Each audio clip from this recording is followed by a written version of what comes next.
फर्ज करें कि हमसे कहा गया है कि वो तमाम स्ट्रक्चर आइसोमर्स बनाएं जिनका मॉलिक्यूलर फार्मूला C5H12 है। लफ्ज आइसोमर से मुराद है एक जैसे हिस्से। और इसी तरह हम यहाँ एक ही तादाद के एटम्स के बारे में बात कर रहे हैं। हमारे तमाम स्ट्रक्चरल आइसोमर्स में 5 कार्बन और 12 हाइड्रोजन होंगे। हमारे आइसोमर इस बात में मुख्तलिफ होंगे कि ये एटम में एक दूसरे से किस तरह जुड़े हुए हैं। लिहाजा ये अपने स्ट्रक्चर के लिहाज से एक दूसरे से मुख्तलिफ होंगे और इसीलिए हम इन्हें स्ट्रक्चरल आइसोमर्स कहते हैं। हम इन्हें कॉन्स्टिट्यूशनल आइसोमर्स भी कह सकते हैं। हमें 5 कार्बन की ज़रूरत है, तो अपने पहले आइसोमर के लिए हम एक चेन में 5 कार्बन बना सकते हैं। तो ये रहे एक चेन में मेरे 5 कार्बन। इस वीडियो को देखने से पहले आपको बॉन्ड लाइन स्ट्रक्चर्स वाली वीडियो देख लेनी चाहिए। तो आए इन 5 कार्बन को यहाँ बना देते हैं। एक बार फिर चेक करके ये यकीनी बनाते हैं कि हमारे पास हाइड्रोजन की सही तादाद मौजूद है। सबसे दाएं जानिब कार्बन के पास 3 हाइड्रोजन है, तो यहाँ हमारे पास 3 हाइड्रोजन मौजूद है।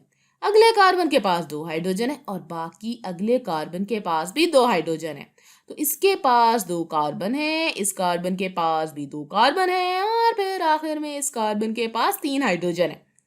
तो आए अब इन्हें गिन लेते हैं और यकीनी बना लेते हैं कि ये मॉलिक्यूलर फॉर्मूले के एन मुताबिक हैं। हमारे पास ये 1 2 3 4 और 5 कार्बन है, तो ये हो गया C5। फिर हमारे पास 12 हाइड्रोजन होने चाहिए। इधर ये 3 + 2 बराबर हो गए 5 के। इसमें ये 2 भी शामिल कर दें तो ये हो जाएगा 7। फिर मजीद 2, तो कुल हो गए 9। और फिर ये हमारे पास 3 और हाइड्रोजन है, तो कुल मिलाकर 12 कार्बन। लिहाजा इस कंपाउंड का मॉलिक्यूलर फॉर्मूला C5H12 है। आइए अब एक और स्ट्रक्चरल आइसोमर बनाते हैं जिसका मॉलिक्यूलर फॉर्मूला भी यही हो। इसलिए अब एक चेन में 5 कार्बन बनाने की बजाय हम चेन में 4 कार्बन बना लेते हैं। तो 4 कार्बन बना लेते हैं। हमें कुल 5 कार्बन की जरूरत है, लिहाजा हम 5वें कार्बन को अपनी चेन से बाहर निकलता हुआ ब्रांचिंग या शाख की शक्ल में बना देते हैं। तो यहाँ हमारे पास ये 5 कार्बन मौजूद है। बाएं तरफ कार्बन के पास 3 हाइड्रोजन है, लिहाजा यहाँ 3 हाइड्रोजन है। फिर इस सबसे ऊपर वाली कार्बन के पास 3 हाइड्रोजन है। इस कार्बन पर सिर्फ 1 हाइड्रोजन है और इस वाली कार्बन पर 2 हाइड्रोजन है और आखिरकार इस कार्बन पर 3 हाइड्रोजन है। तो आइए अपने एटम्स को गिन लेते हैं। इसके लिए हम लाल रंग का इस्तेमाल कर लेते हैं। हमारे पास 1 2 3 4 5 कार्बन है, तो ये C5 है। फिर हमारे हाइड्रोजन के लिए हमारे पास यहाँ 3 और 3 यानी 6 हाइड्रोजन। फिर 6 + 1 + 2 और फिर ये 3, तो कुल हो गए 12 हाइड्रोजन। तो C5H12 इस कंपाउंड का मॉलिक्यूलर फॉर्मूला है। अब ये दोनों ड्राइंग्स दो मुख्तलिफ मॉलिक्यूल्स की नुमाइंदगी कर रही हैं। इन दोनों मॉलिक्यूल्स का मॉलिक्यूलर फॉर्मूला C5H12 है, लेकिन ये इस लिहाज से मुख्तलिफ हैं कि इनके एटम्स आपस में किस तरह जुड़े हुए हैं। ये अपने स्ट्रक्चर के लिहाज से मुख्तलिफ हैं, इसलिए हम इन्हें एक दूसरे के स्ट्रक्चरल आइसोमर कहते हैं। ठीक है, अब एक और स्ट्रक्चरल आइसोमर बनाने के लिए कुछ तालिब इल्म कह सकते हैं कि हम दोबारा अपनी चेन में 4 कार्बन बनाने से शुरू कर सकते हैं और इस बार इस कार्बन से शाख या ब्रांच बनाने की बजाय हम इस वाले कार्बन की एक शाख और ब्रांच बना लेते हैं। तो यूं एक तालिब इल्म इस तरह स्ट्रक्चर बनाकर ये कह सकता है कि ये एक मुख्तलिफ स्ट्रक्चरल आइसोमर है, लेकिन दरअसल ये एक ही मॉलिक्यूल को जाहिर करने के 2 मुख्तलिफ तरीके हैं। अगर आप इस दूसरे वाले स्ट्रक्चर पर गौर करें जिसे हमने अभी बनाया है, तो इसके दरमियान ये ताल्लुक या कनेक्शंस एक ही जैसे है। ये हमारे पास यहाँ एक CH है जो कि CH3 से जुड़ा हुआ है और फिर ये CH3 से जुड़ा हुआ है और फिर ये CH2 एक CH3 से जुड़ा हुआ है। ये वही स्ट्रक्चर है जो हमने यहाँ बनाया है। लिहाजा बज़ाहिर ऐसा लगता है कि ये एक मुख्तलिफ स्ट्रक्चर है, लेकिन दर हकीकत ये एक ही मॉलिक्यूल को जाहिर करने के 2 मुख्तलिफ तरीके हैं। लिहाजा हमारे पास अब तक 2 स्ट्रक्चरल आइसोमर्स मौजूद हैं। आइए अब एक और स्ट्रक्चरल आइसोमर के बारे में सोचते हैं। हम मजीद 4 कार्बन की चेन नहीं कर सकते, लिहाजा अब हम 3 कार्बन की चेन पर चलते हैं। हम जानते हैं कि हमें कुल 5 कार्बन बनाने की ज़रूरत है, लिहाजा हमें अपनी चेन में 2 मजीद कार्बन शामिल करने की ज़रूरत है। इसलिए हमें इन 2 कार्बन को इस बीच वाली कार्बन पर इस तरह से शामिल करना होगा। आइए यहाँ अपने तमाम कार्बन्स बना देते हैं और फिर अपने हाइड्रोजन भी यहाँ बना देते हैं। तो इस कार्बन के पास 3 हाइड्रोजन होंगे, इस कार्बन के पास भी 3 हाइड्रोजन होंगे। फिर इसके पास और आखिर में इस कार्बन के पास भी 3 हाइड्रोजन होंगे। इस बीच वाले कार्बन के पास पहले से ही 4 बॉन्ड्स मौजूद हैं, लिहाजा इसके पास कोई हाइड्रोजन नहीं है। चलिए अब इन सबको गिनते हैं। अपने कार्बन को गिन लेते हैं। ये 1 2 3 4 5 कार्बन, तो ये हो जाएगा C5। और फिर ये हमारे पास 3 हाइड्रोजन है। 3 जमा 3 होता है 6। इसमें ये वाले 3 हाइड्रोजन भी जमा कर दे तो ये हो जाएगा 9। फिर दोबारा 3 जमा करें तो ये कुल हो गए 12 हाइड्रोजन। तो इस कंपाउंड का मॉलिक्यूलर फॉर्मूला C5H12 है। लिहाजा ये एक और स्ट्रक्चरल आइसोमर है। ये दूसरे दो मॉलिक्यूल से एक मुख्तलिफ मॉलिक्यूल है। लिहाजा हमारे पास कुल 3 स्ट्रक्चरल आइसोमर्स हैं जिनका मॉलिक्यूलर फॉर्मूला C5H12 है। अब आइए इन तमाम स्ट्रक्चरल आइसोमर्स को बनाते हैं जिनका मॉलिक्यूलर फॉर्मूला C3H8O है। हम इस मॉलिक्यूल से शुरुआत करेंगे जिसके बारे में हमने बॉन्ड लाइन स्ट्रक्चर वाली वीडियो में बात की थी। हमारे पास 3 कार्बन है और फिर हमारे पास OH है जो कि बीच वाले कार्बन से निकल रहा है। आइए इस बात को यकीनी बनाते हैं कि इसका मॉलिक्यूलर फॉर्मूला सही है। हमारे पास हमारे 3 कार्बन मौजूद हैं और इसके दरमियान वाले कार्बन पर हमारे पास OH है। तो एक ऑक्सीजन हाइड्रोजन से जुड़ा हुआ है। मैं इस ऑक्सीजन पर इलेक्ट्रॉन के लोन पेयर्स बना दूंगी।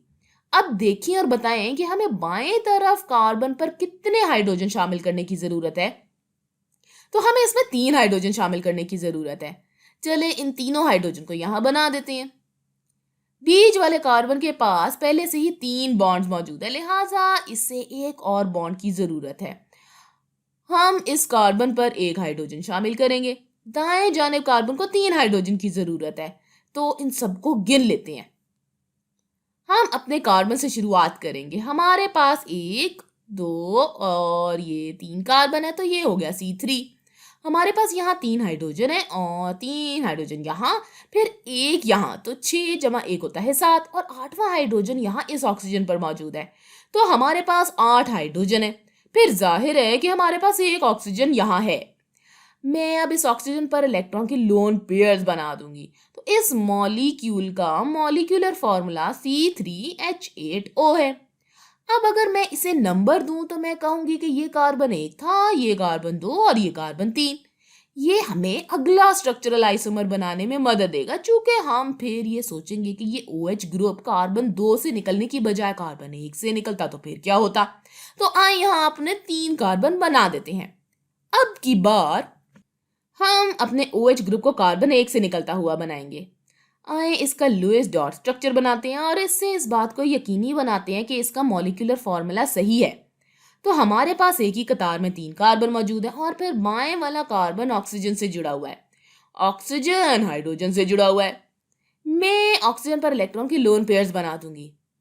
अब हमें यहाँ कार्बन हाइड्रोजन बॉन्ड्स बनाने की जरूरत है। तो इस कार्बन को 2 बॉन्ड्स की जरूरत है, अगले कार्बन को भी 2 बॉन्ड्स की जरूरत है और फिर आखिर वाले कार्बन को 3 कार्बन की जरूरत है। तो ये हो गए 1 2 और 3। अगर हम सबको शामिल कर दें तो ये हो जाएगा 3। तो ये 1 2 और ये 3 कार्बन, हमारे पास C3 है। हमारे पास यहाँ 3 हाइड्रोजन है, फिर 2 यहाँ 2 यहाँ और 1 यहाँ। तो ये हो गए कुल मिला के 8 हाइड्रोजन। फिर यकीनन हमारा ऑक्सीजन भी है। तो ये C3H8O इसका मॉलिक्यूलर फॉर्मूला है। कुछ तालिब इल्म सोच सकते हैं कि ठीक है, अब अगर हम कार्बन 1 से निकलने वाला OH को दूसरी तरफ बना दें तो फिर क्या होगा। तो यहाँ दूसरी तरफ अगर हम इस OH को बना दें तो देखते हैं कि इससे हमें क्या मिलेगा। अगर मैं OH को इस कार्बन से निकलता हुआ बना दूंगी तो ये वाज़ेह है कि ये दोनों एक ही मॉलिक्यूल को जाहिर कर रहे हैं। इस लिहाज से इनमें कोई फर्क नहीं है कि ये दोनों स्ट्रक्चर के तौर पर कैसे जुड़े हुए हैं।